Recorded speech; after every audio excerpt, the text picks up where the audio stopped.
قلعة ميديا نيوز.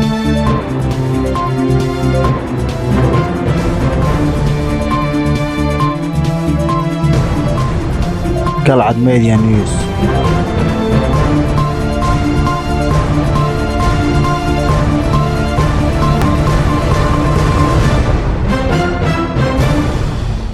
بسم الله الرحمن الرحيم كنا وعانا wanaagsan ku soo dhawaada daawadayaal warka galcad media qodobada ku daawa doontaan waxa uu dooron wasiir ka tirsan xukuumadda qeyro xalay iska casilay xilkiisa sababaha keenay arinta wad maqli doontaan siyaasi Cabdiraxmaan Cabdishakuur warsamo sheegay in weli dhismihii garoonka stadium Muqdisho iyo hotel Iswaa'il ay u xiran yihiin shabaab dowladda Soomaaliya oo guryo u iibinaysa safaaradaha saddex dal ay ku leedahay Soomaaliya dalalka Afrika iyo Ameerika shir baydhabo maanta uga furmaya xeerlaaliyaasha heer qaran iyo heer dowlad goboleed warka dibadda daawadayaal waxaa ka mid ah Mareykanka oo qirtay in dad shacab ah oo ku xasuuqay dalka Afghanistan hagaag haddii aad ugu cusub tahay fadlan daawada subscribe channelkan si aad u hesho warar ku saabsan akhbaaraadka caalamka taariikhdu waxay tahay 21 bisha 9 Sebtembar 2019 intii aad maqasheen iyo qodobo kale ku soo dhawaada daawadayaal قلعة ميديا. قلعة ميديا نيوز. قلعة ميديا نيوز. قلعة ميديا نيوز. wasiir ku-xigeenka wasaaradda xanaanada xoolaha dhirta iyo daaqa ee xukuumadda Soomaaliya xildhibaan Cabdikariin Khaliif Dhalac ayaa ku dhawaaqay inuu iska casilay xilkiisa wasiirka ayaa iscasilaadiisa ku sababeeyay faragelinta xukuumadda uu ka tirsanaa ee ra'iisul wasaare Xasan Cali Kheyre ay ku hayso dhismaha maamulka Galmudug waxa uu sheegay inuu ku qanci waayay sida ay xukuumadda wax u wado ee faragelinta qaawan ay ku hayda dhammaan maamul goboleedyada xubnaha ka ah dowladda federaalka Soomaaliya si gaar ah maamulka federaalka uu ku matalay Galmudug qoraal dheer oo ku soo daabacay bartiisa Facebook ayuu ku yiri anigu ah xildhibaan Cabdikariin Khaliif Dhalac taariikhduna tahay 20 bisha 9 Sebtembar 2019 waxaan go'aansaday inaan iska casilo xilkii aan ka hayay xukuumadda federaalka Soomaaliya oo ahaa wasiir ku-xigeenka wasaaradda xanaanada xoolaha dhirta iyo daaqa sababaha keenay iscasilaadiisa ayuu wuxuu ku sheegay wasiir ku-xigeenka waxaan ku qanci waayay faragelinta dowladdu ku hayso dowlad goboleedyada dalka ka jira gaar ahaan maamulka Galmudug oo ay hadda ka socoto qabanqaabo maamul sameyn baalmarsan rabitaanka dadka reer Galmudug iyo dastuurka dalka u yaala taasoo keeni karta dib u dhac siyaasadeed dhaqaale amni iyo mid horumarineed wasiir Cabdikariin Khaliif Dhalac ayaa warbaahinta la hadlay wuxuuna yiri waa jirtaa waa iscasilay sababahan isku casilana waxaan ku soo qoray page-kayga waaya marka dhageystayaashu page-kaaga lama socdaan bal waxaad u xaqiijisaa qaabka iscasilada ku maatay iyo sababta ay ku timid waxa weeye waxaan dowladda ku kala aragti duwanahay sida wax u socdaan sida dowlad goboleedka loola macaamilayo waxaan Galmudug qaabka hadda dib u heshiisiintii hadda meeshii Soomaaliya dhibaatada ay soo bilaabatay way Galmudug waxaa la yiri hal asbuucba waxaa lagu sameynayaa dadkii reer Galmudug wixii dhexmar lagu xalinayaa waliba tabashadii waa taagan tahay haddana cabsida aan qabnaa waxay tahay doorashadu inay noqoto dib u heshiisiintii asbuuca ayadoo kale marka waxaan rabnaa in dadka reer Galmudug ay arrimahaas si taxadar leh ay mataqaanaa uga fakaraan in midnimadooda iyo wadajirkooda iyo wax mustaqbalka iyaga anfacaya in meesha ka soo baxaan in laga shaqeeyo waxyaabaha aan isku casilay arrimahaas ayaa waxaan ku rahdaa base u ah sida waxay yihiin iscasilaada salku waxay ku haysaa arrimaha Galmudug intaadan iscasilin madaxdii xilka ku dhibaatay arrimahan ma kala hadash waa kala hadlay waana suurtagal weyn inaan saxaro u guulaysan waayo marka waxa ay qorshaysan inaan ka shaqeyno Soomaalinimo iyo midnimo iyo wixii aan u arko in dalkan mataqaanaa kalsoonidiisa iyo sharafkiisa shacabka lagu soo celin karo wasiirka ayaa ka mid ahaa xukuumadda Kheyre tan iyo markii la soo dhisay waxaana jirtay maalmihii ugu dambeeyay khilaaf ka dhashay doorashada maamulka Galmudug xildhibaan Dhalac ayaa ka mid ah xildhibaanada dowladda dhexe ee Soomaaliya deegaan ahaan ku matala baarlamaanka Soomaaliya gobolka Mudug hogaamiyaha xisbiga wadajir Cabdiraxmaan Cabdishakuur warsame ayaa sheegay in shabaab ay joojiyeen dhismayaasha hoteelada ku yaala magaalada Muqdisho iyo sidoo kale dhismihii lagu waday garoonka kubadda cagta ee stadium Muqdisho sida uu hadalka u dhigay waxa uu intaas ku daray siyaasiga inaysan waxa tan dhismaha ka socon stadium Muqdisho iyo sidoo kale hotel oo tilmaamay in lagu joojiyo dayactir lagu sameyn lahaa marka shabaab siyaasiga cabdiraxmaan cabdishakuur warsame ayaa qoraal uu soo qoray waxa uu ku yiri waxaan xog ku haynaa inaysan wax shaqo ah ka socon dhismihii ay shabaab joojiyeen ee ka socday istaadiyo Muqdisho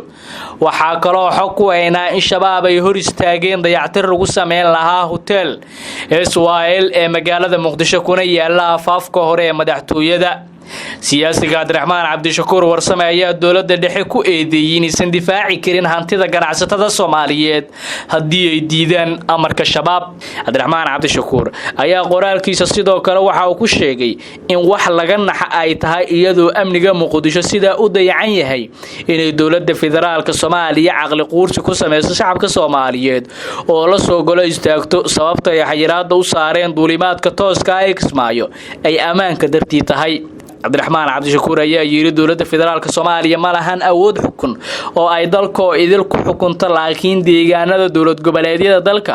oo aysan ka talin ayaa si mutadawacnimo ah loogu tanaasulay dowladda federaalka si loo soo celiyo qarankii Soomaaliyeed una ogolaaday inay magaca Soomaaliya ku matasho cabdiraxmaan cabdishakuur ayaa sidoo kale yiri socdaalka hawada Soomaaliya waa awood maamul oo ay dowlad goboleedyada iyo Somaliland ogolaadeen inay gacanta loo geliyo dowladda federaalka ah nasiib darrasay talaabadii ugu horeysay lagu tijaabiyay in la aamino dowladda federaalka ah madaxda haatan talada haysa oo ula jeeday farmaajo qeyre ayaa ku tagrifalay awoodii lagu aaminay oo waxay u adeegsadeen dana siyaasadeed ayuu yiri cabdiraxmaan cabdishakuur qoraal uu Facebook-giisa ku qoray wafdi uu hogaaminayay gudoomiyaha maxkamadda sare ee dalka Baasho Yuusuf Axmed kana mid yahay xeeraryaha qaranka Axmed Cali Daahir ayaa tagay magaalada Baydhabo ee xarunta gobolka Baay si uga qayb galaan shirka xeeraryaasha dowlad goboleedyada iyo dowladda dhexe oo ka furmaya maanta magaaladaasi mas'uuliyiintan ayaa waxaa garoonka Baydhabo ku soo dhaweeyay wasiirro ka tirsan Koonfur Galbeed xildhibaano iyo mas'uuliyiin kale wafdiga tagay Baydhabo waxaa ka mid ah xeeraryaasha dowlad goboleedyada xubnaha ka ah dowladda federaalka Soomaaliya oo maanta ka qayb galaya shirka furmi doona Baydhabo una dhaxeeya xeeraryaasha dowlad goboleedyada iyo dowladda dhexe Axmed Cali Daahir xeeraryaha guud ee qaranka ayaa sheegay in sababaha Baydhabo u soo gaareen ay ugu weyn tahay ka qaybgalka shirka maanta ka furmaya magaaladaasi u dhaxeeya xeeraryaasha dowlad goboleedyada iyo kuwa dowladda federaalka Soomaaliya ujeedada aan u socono oo u nimid waxa weeye sidaan horeyba u sheegnay waxa magaalada Baydhabo haddii ilaahay idmo maalinka berri ah ka furmi doona shirka xeeraryaasha Soomaaliyeed oo dhan meel kastoo ku sugan yihiin sanadlaha ah oo sanadkan ay nasiib u yeelatay in lagu qabto magaalada Baydhabo gobolka Baay dowlad goboleedka Koonfur Galbeed waxaan rajaynaynaa inuu shirweynahaasina noo najaxo insha Allahna waan iswareysan doonaa gadaalna waan ka wada xiriiri doonaa haddii Alla idmo haddana waxaan ku soo dhaweynaynaa isna gudoomiyaha maxkamadda sare oo runtii ah dee gudoomiyihii maxkamadda sare dalka ummadda oo dhan oo shirkan inuu noo furo oo nagala qayb galo nagu sharfay dowladda federaalka Soomaaliya ayaa qorsheynaysa in dhismayaal lagu iibiso safaaradaha saddex dal sida ay sheegeen ilaa lagu kalsoon yahay safaaradaha dhulalka loo beecinayo ee Soomaaliya waxay kala yihiin Mareykanka Koonfur Afrika iyo wadanka dariska nala ah ee Kenya xafiiska wasiirka maaliyadda cabdiraxmaan ducaale beele oo xaqiijiyay jiritaanka xogtan ayaa ka gaabsaday inuu tafaasiil dheeri ah ka bixiyo waxyaabaha aan wali laga jawaabin ayaa waxa kamid ah goorta la bilaabayo qarashka loo qoondeeyay mid walba iyo hadii ay yihiin dhismayaal dhisan ama dhul kaliya qorshahan oo Khamiistii 19 Sebtembar 2019 ay ka doodeen golaha wasiirada xukuumadda Soomaaliya ayaa waxa lagu daray miisaaniyadda guud ee dalka sanadkan mashruuca dhismayaashaas lagu iibinayo safaaradahaas waxa uu ka qayb yahay 8 milyan oo dollar oo loo jihin doono dayactir iyo dhisme iibinta safaaradaha dibadda qaar Mareykanka ayaa qeyrtay in dad shacab oo badan uu ku laayay dalka Afghanistan ciidamada xoogga Mareykanka ee fadhigoodu yahay dalka Afghanistan ayaa qeyrtay inay ugu yaraan 30 ruux oo beeraley ah ay ku dileen duqeymo ay ka fuliyeen gobolka Nahran maalintii Khamiista ee toddobaadkii tagay ugu yaraan 40 ruux oo kale ayaa weerarka ku dhaawacantay afhayeen u hadlay ciidamada Mareykanka ayaa cadeeyay in Khamiistii diyaaradaha aan duuliyaha lahayn ee daroonka loo yaqaan